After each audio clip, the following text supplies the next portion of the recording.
Welcome to Telangana వెలుగు. నేను మీ రాజు. Auto డ్రైవర్లకి రాష్ట్ర ప్రభుత్వం మరో పిడుగు లాంటి వార్త. ఇది నిజంగా ఒక రకంగా పిడుగు లాంటి వార్తనే అని చెప్పుకోవచ్చు. ఒక ఆటో డ్రైవర్ పైన దాదాపు 5 మంది జీవిస్తుంటారు, ఫ్యామిలీ మెంబర్స్. అలాంటిది ఆల్రెడీ మహాలక్ష్మి పథకం తెచ్చి మహిళలకు ఫ్రీ బస్సులు తెచ్చి చాలా వరకు ఆటో డ్రైవర్ల పొట్ట కొట్టారు అని చెప్పేసి, తర్వాత వాళ్ళకి సంవత్సరానికి 12,000 రూపాయలు ఇస్తామని చెప్పేసినటువంటి రేవంత్ రెడ్డి గారు ఆ విషయమే పత్తకి తీసుకోవట్లేదు. అసలు మా ఆటో డ్రైవర్లు రేవంత్ రెడ్డి గారికి కనిపిస్తున్నారా లేదా అని చెప్పేసి చాలా వరకు 2-3 రోజులు స్ట్రైక్ కూడా చేయడం అనేది జరిగింది. సో మళ్ళీ ఏదో ఇప్పుడిప్పుడే వాళ్ళంతటి వాళ్ళు జీవనం కొనసాగుతున్నటువంటి వేళ మరో పిడుగు లాంటి వార్త చెప్పారు. అదేంటంటే ఆర్టీసీ ఆటోలు. సో ఇప్పుడు ఇన్ని రోజులు ఆర్టీసీ బస్సులు ఏ విధంగా ఉన్నాయో ఆ విధంగానే ఆర్టీసీ ఆటోలు బస్సుతో కలిపి ఒకే ticket, first mile last mile కనెక్టివిటీకి టీజీఆర్టీసీ కొత్త సేవలు. బస్సు ఆటో టికెట్లు ఒకేసారి బుక్ చేసుకునే అవకాశం, బస్ స్టాప్ నుంచి గమ్యస్థానానికి ఆటో సేవలు. మొదట జిహెచ్ఎంసీలో సేవలు ప్రారంభించే యోచన, తర్వాత కరీంనగర్ కావచ్చు, వరంగల్, నిజామాబాద్ నగరాలకు విస్తరణ. ఈవీ కంపెనీలతో ఆర్టీసీ చర్చలు.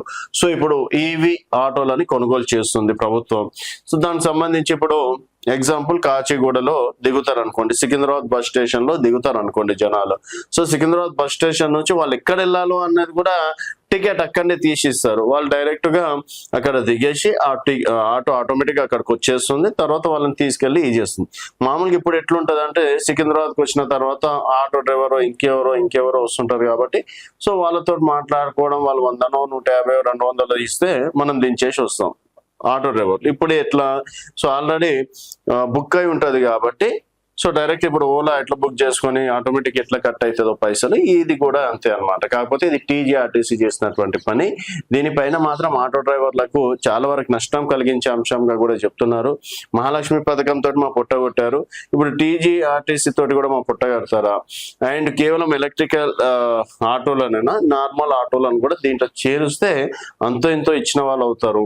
అండ్ బయట ఇప్పుడు 50 రూపాయలు మాట్లాడుకుంటే వాళ్ళు ఏంది 30 రూపాయలే టికెట్ రేట్లో వేస్తారు. సో ఇక్కడ తనకు వచ్చేటువంటి 10-20 రూపాయలు కూడా లాస్ అయ్యే అవకాశం ఉంటది కదా. అట్లా ఆటో డ్రైవర్లు బాధపడుతున్నటువంటి ఇష్యూ. మరి దీన్ని ప్రభుత్వం మాత్రం ప్రస్తుతం జిహెచ్ఎంసీ పరిధిలో తీసుకొచ్చే ప్రయత్నం చేస్తుంది. ఇక్కడ సక్సెస్ అయితే మాత్రం నిజామాబాద్ కావచ్చు, కరీంనగర్ కావచ్చు, మిగతా చోట్ల పెట్టాలని చెప్పేసి ఆలోచిస్తుంది. చూద్దాం మరి ఈ ప్రయత్నం ఇంతవరకు సక్సెస్ అవుతుందో లేదో అని. చూస్తూనే ఉండండి తెలంగాణ వెలుగు.